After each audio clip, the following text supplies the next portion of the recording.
Hello, everyone, and welcome back to another episode on Faith Like Wildflowers podcast. I'm super excited for today's video. Our podcast episode is going to be continuing the missions series and me telling you about the different missions trips I've been on. And I'm telling you about my absolute most favoritist one today when I went to Romania for kids camps through 10 Million for Christ. And I was there for 3 weeks. Which also just the story of how that all worked out is absolutely crazy because it was originally planned just for about 2 weeks to do one kids camp.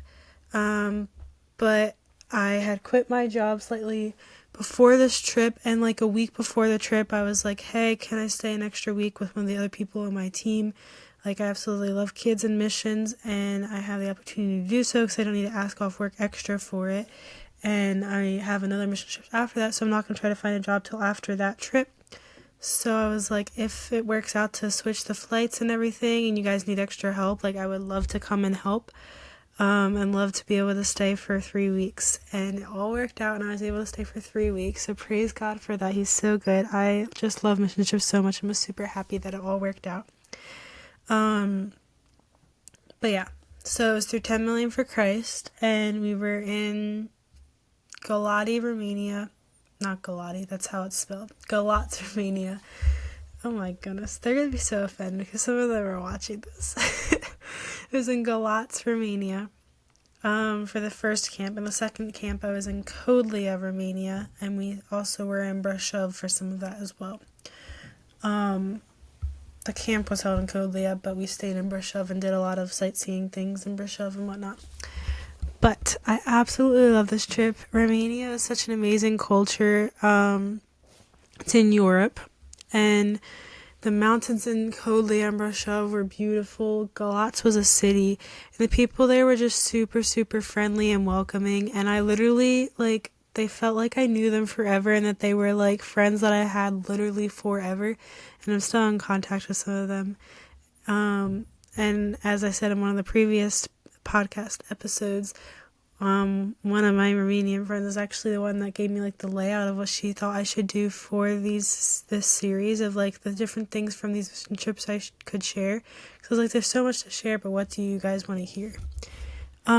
So that's super fun that I can still keep in contact with them. I absolutely love them so much. They're so sweet, and super friendly, and I cannot wait to, Lord willing, go back to Romania next summer for these mission trips. And if you ever get the opportunity, I highly suggest it. Through 10 Million Through Christ, they do 6 camps now that they have in different cities or towns in Romania, and it's like an English Bible camp, so they have different workshops and things that they go through throughout the day. So I'll just dive into what the camp days looked like, and then kind of go over like what we did in the weekends, and then just like my experiences in general. So the camps are Tuesday through Fridays, and they have like worship in the morning. They learn the different psalms that they have for the week, and then they do those in the morning. They do announcements and like the emceeing in the morning, and they do a skit for the theme. This year's theme was home, and so it was like the prodigal son, so the skit was the prodigal son throughout the week, and that's what the lessons and everything were on. And then we have snack, and the snack, everyone just kind of goes out. You're not like with your age group and your group that you're with throughout the day. You can intermingle. So I got to intermingle with some other kids that weren't from my group because I was a team captain, so I got to walk around with my group. And then after snack, we start workshops, and the workshop schedule was different each day for which one you went to first, second, third, so on.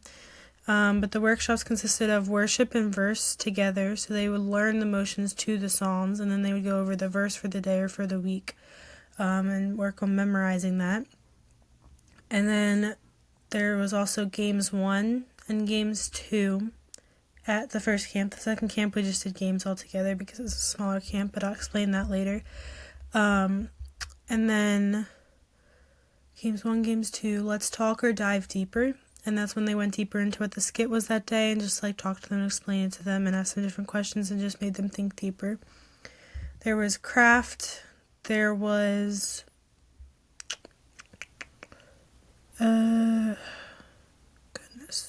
English workshop. I think that's all of them. Yeah, that's all of them. And so then they were split up into age groups. I was with the youngest age group for the first week, and that was like 8 to 10-year-olds, I think. I don't exactly know. It definitely had some 10-year-olds. And they did not know English super well, so it was actually really hard to connect with some of the kids, but I was able to connect with a few of them that knew English a tiny bit, and the one girl, she literally knew that I did not understand anything she was saying, but she still talked to me in Romanian and tried to, like, include me and everything, which was super, super sweet of her. She was one of my favorite kids that I had that week. But that week in Galatz, I felt like I'm more connected to the other volunteers and just like grew super close to them and made very sweet friendships that I hope last for a very long time or forever. And that I can continue to stay in contact with them because they are just so sweet, and I literally felt like I knew them forever, and I really just want to go back and see them again. And then the next camp, I was with older kids, and in Kodlia, that was the first year that they had that camp at that town. So the volunteers, I connected to a few of them, but it took a little longer because they're not as used to volunteers coming to their camps. They're used to just their individual church camps that they do. And so it took them a little bit to warm up, and then it took us a little bit to warm up as well, just because we were also trying to just figure out how to run the camp for that church in that location, and run it a little differently. Whereas like the first camp, this was the 5th year that they had it, so it's very well established and everyone knows like how to do it and what they want to do and how that location will run that camp. So at that camp I connected more with the kids, and I was with 11 to 13-year-olds, and I had 5 boys and I think 5 girls, but then I think one actually ended up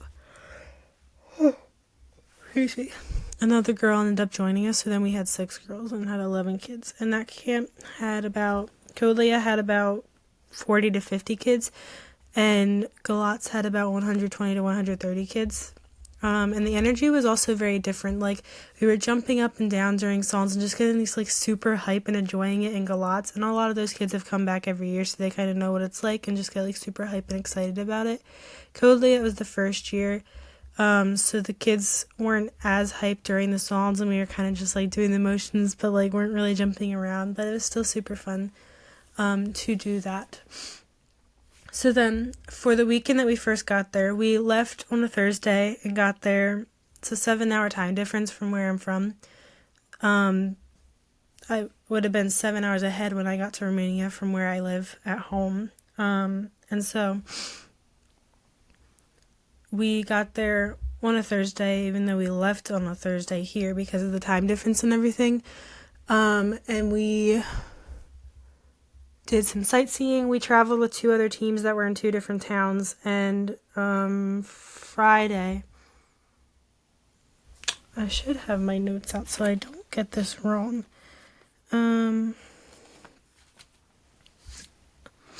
Friday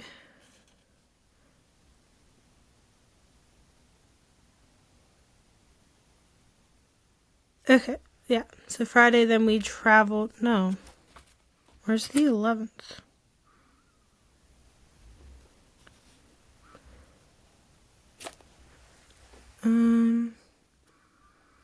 I think we traveled a little bit on the 10th and the 11th, I'm not really sure, but the 12th then, sorry, I'm all over the place. It's been a long summer, but it's all good things.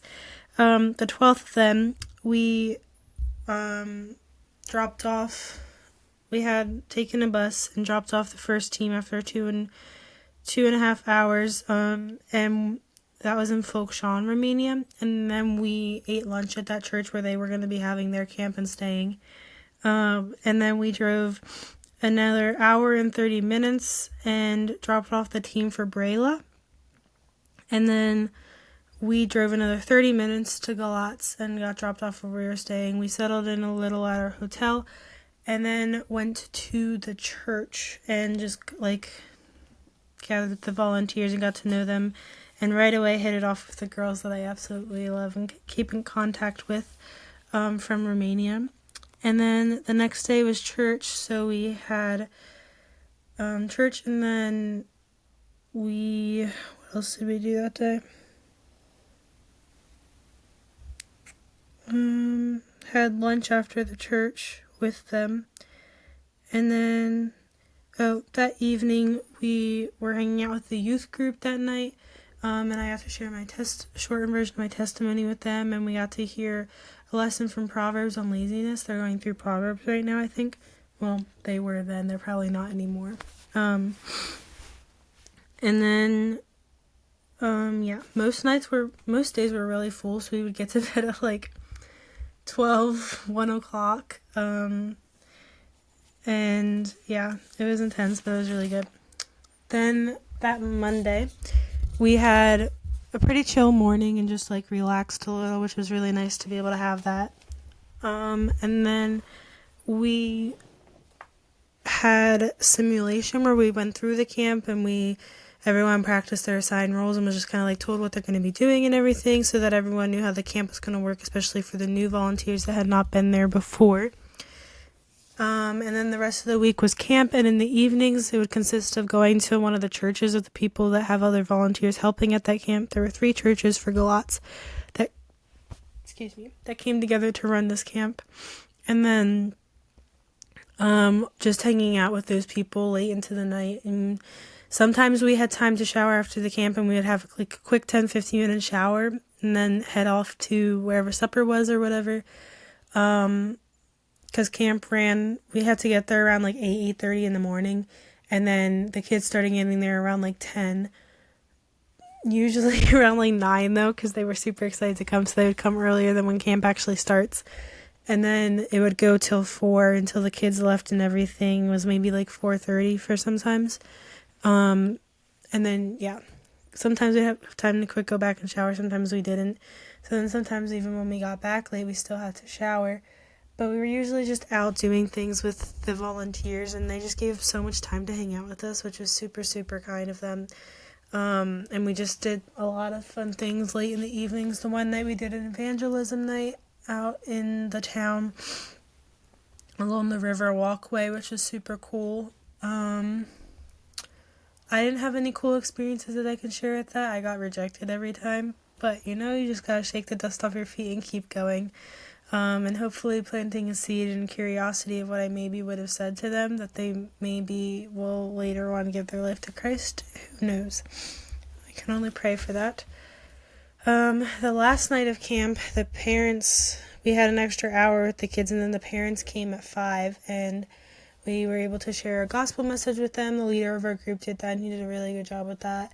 And then we showed them all of the songs and dances, and we just got super hype, and us Americans could be up front the whole time, because it's an English camp. The Americans are super hyped, and the kids just love the Americans so much because they're not used to Americans being there. And so that was super fun. And that weekend, Saturday we did some sightseeing, and then the Sunday we stayed in another hotel Saturday night. Sunday went to the church that me and the teammate that were staying an extra week were going to be serving for the camp, and our team went to that church. And also we had picked up on the way to that city the other 2 teams, and one of them went to another church, and then we went to that other church that the other team was at and had lunch. And then me and the teammate, his name was Josiah, we stayed an extra week. So from there, where we had lunch at that one church, the rest of the teams left to go back to Bucharest, Romania, where they were going to be flying out of the following day, early in the morning. And Josiah and I stayed with the family that was helping to run and host the camp at the church in Kodlia. So then that evening we just hung out with that family, and then they eventually brought us to our guest home that we were going to be staying in with a team from Galatz that was coming to help the team in Kodlia, since they were new and needed help with establishing it and just kind of knowing how it typically runs.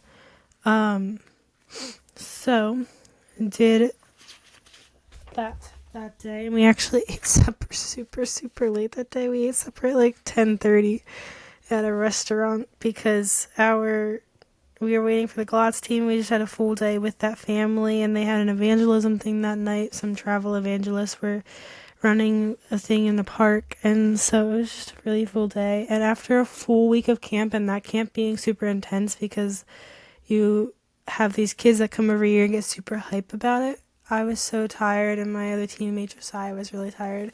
The mom was trying to translate for us for this evangelism thing to tell us what the guys were saying, and we kept nodding off and like kept our sunglasses on so that she couldn't see, that nobody could see that we were like nodding off, but I think she still kind of saw it. But it was really hard to stay awake, and at times she stopped translating because she noticed we were falling asleep, which is kind of funny. Yeah. Then for the next week, camp pretty much ran the same for schedule-wise, other than games would be in the morning. We would travel to a spot where we could play games at like a Central Park grass area, and then we wouldn't have games as a workshop. Everyone did games together, and then the teams went through the workshops, and I got to be a team captain of 11 through 13-year-olds that week, and my teammate got to be of 14 and 15-year-olds team captain. And that week I connected to the kids a lot more, and the volunteers a little too. And the one girl that helped some at the Galatz team was also helping in Brashov, but she only helped for half the week in Galatz, and she actually lives in Brashov. So when we were doing the camp in Kodlia, I was rooming with her where our guest room was in Brashov, and got super close to her as well. And still keep in contact with her. Oh, one thing I forgot to say with the camp with Galatz. It was super cool how our group from our church, that the Americans that went, we all got super close that week, and we're just like joking around a lot, and it felt like we were close forever too, which is just, that week was really cool to have all those relationships and everything. Yeah. And then the next week, for Kodlia, going back to that week, the evenings consisted of supper typically being at restaurants. The one evening we had a cookout in the mountains at a relative's cabin, and oh my goodness, the mountains were gorgeous. If you are watching on Spotify or on YouTube, which, I never announced on here, ADHD moment, fast break, hold on. We are now on YouTube as well. You can look up Faith Like Wildflowers. It has the same logo on YouTube. I completely forgot to announce that one here, but we're on YouTube now. So that is super exciting. You can go subscribe and share it with friends. Also, always share this podcast with friends for Spotify as well if you would like to. But yeah, I just wanted to go on YouTube because a lot of some of the guests I was having, their moms were like, oh, we don't have Spotify. And they were like, you should put it on YouTube. And I was thinking more about it. And then my grandparents were like, oh, if you put it on YouTube, we could watch it. And I was like, okay. So then I did that. Anyways, back to Romania. That's the wrong one. Okay. I have to try to find this picture. The mountains, though, this was literally my favorite evening of all. I literally want to move here. Ugh. It's really hard to see.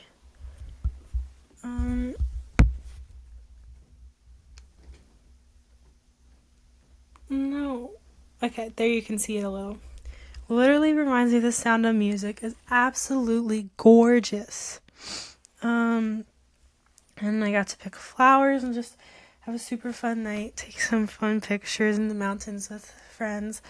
And it was just so beautiful. I literally can't even explain it. Like, I just want to move there so badly. It was so much fun.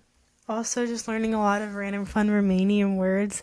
Like, da is yes, and che is what. And so my group, when we were in Galatz, and then also just continued with me and the guy that stayed for Codlia camp, we just were continuously saying those words. I even still say them sometimes at home, and then I'm like, oh crap, like nobody knows what I'm saying.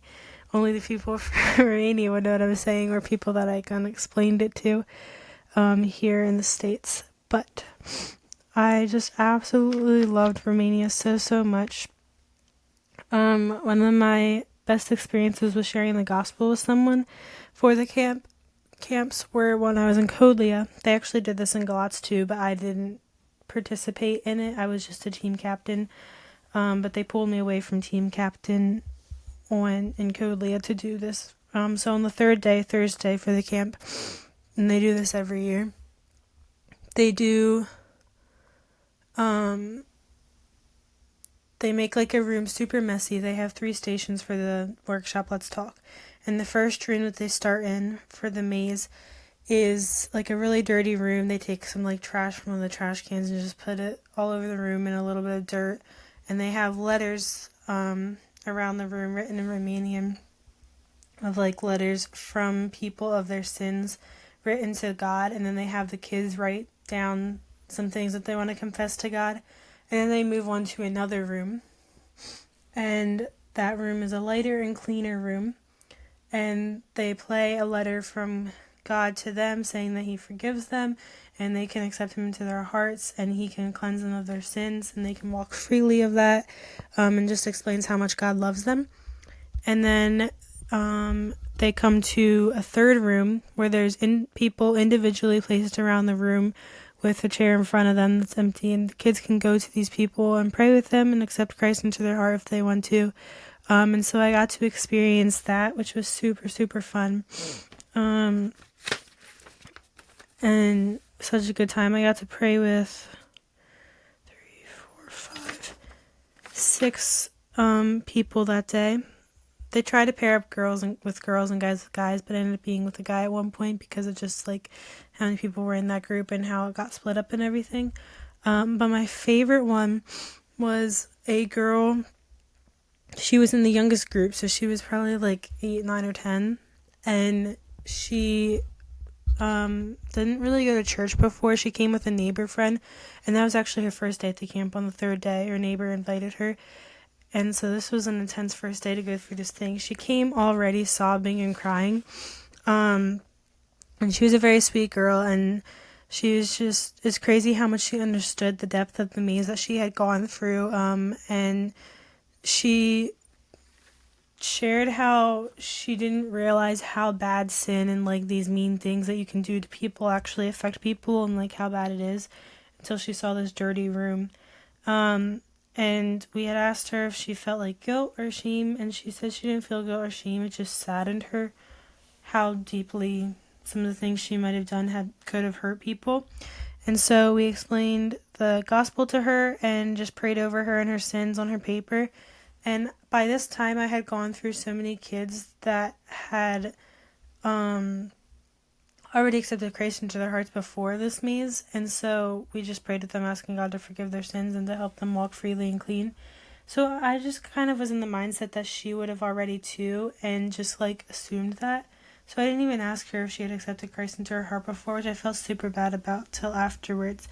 But we just prayed with her the same kind of prayer that I was praying with other people. And then when she left, we gave her a hug, and then she went back to her group. And then the wife of the directors of that camp that were helping with that camp and managing it, she was like, oh, this was her first day at the camp, and I've never seen her before. Like, I don't think she goes to church here. I'm not sure if she goes to another church or not. She just came with a friend.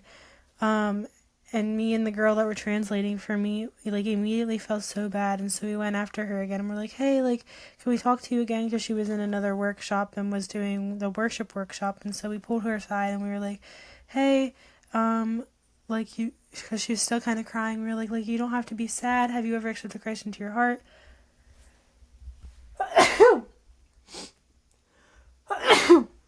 Excuse me. Sorry.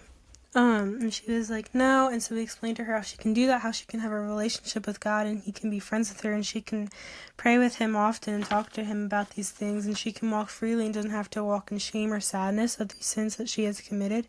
And just like to see in her eyes, like, how deeply she understood this and how emotional it made her was just so beautiful for her age. And so we prayed with her and helped her accept Christ into her heart. And then she was still kind of sad, and we were like, put on a smile, like, go have fun and worship. Like, you do not have to walk in sin anymore. You can walk freely and happily. And we were able to speak with the dad of the friend that she came with. And so hopefully there's some accountability with that, and hopefully her parents can start coming to church and she can start coming to church on a regular basis.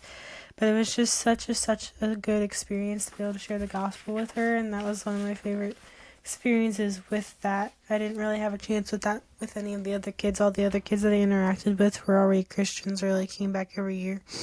But it's cool how they make it an English Bible camp, and because there's emphasis on English and Americans coming to help teach English as well, they are able to attract kids from families that are not Christians, and the parents still want to send their kids there because they're like, oh, they can learn more English. And that's a language that they also learn a lot in Romania. It's one of the first languages that they will teach people in school. So it's cool that we can have those experiences. And even in Galatz, a couple of the volunteers that help are not Christians too, but you can tell how it impacts them when they come back and help every year as well. And how they kind of become more open to it. And one of the non-Christians that were helping at the camp actually ended up praying for someone as well, which was super cool to see that.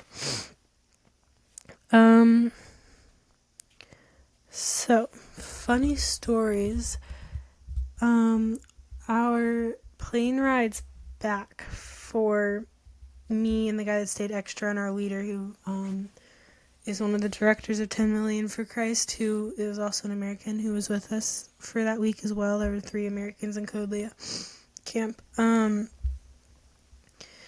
Our flight, we were also traveling back with another team that had come the second week but was not there the first week from Florida. And so we were traveling back with some of them as well. And a girl who had come the same week as us, but her camp was the second week, not the first week. She just stayed an extra week to help prep for that camp.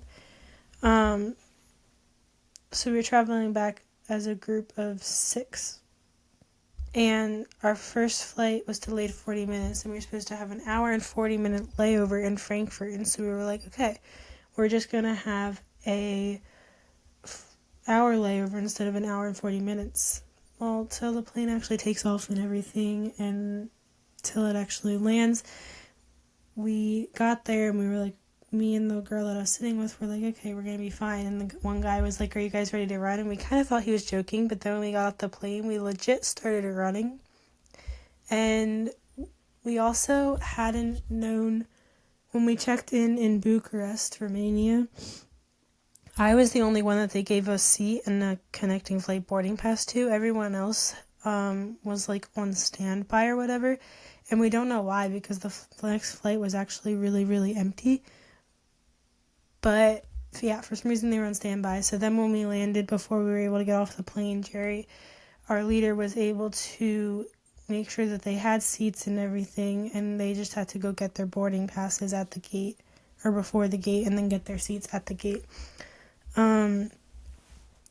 Anyway, so we're running through the airport, got our backpacks that are super heavy, and my legs are burning, my shins are burning with every single step. I've never run that fast in my life, and I'm like kind of in the middle. There's 2 slower ones behind me, and then there's 3 faster ones in front of me, and these ones in front of me I'm following because I don't really know where I'm going, and they go to make a turn, but then they go out of that hallway and go back to going straight again, but I didn't see them go back to going straight, so I make this turn, and I'm in the middle of a food court, and I'm lost, and I'm like, crap, there's no Wi-Fi here. I'm in a whole other country. I don't have international plan. I can't just call someone on WhatsApp because I don't have Wi-Fi and you need Wi-Fi for WhatsApp.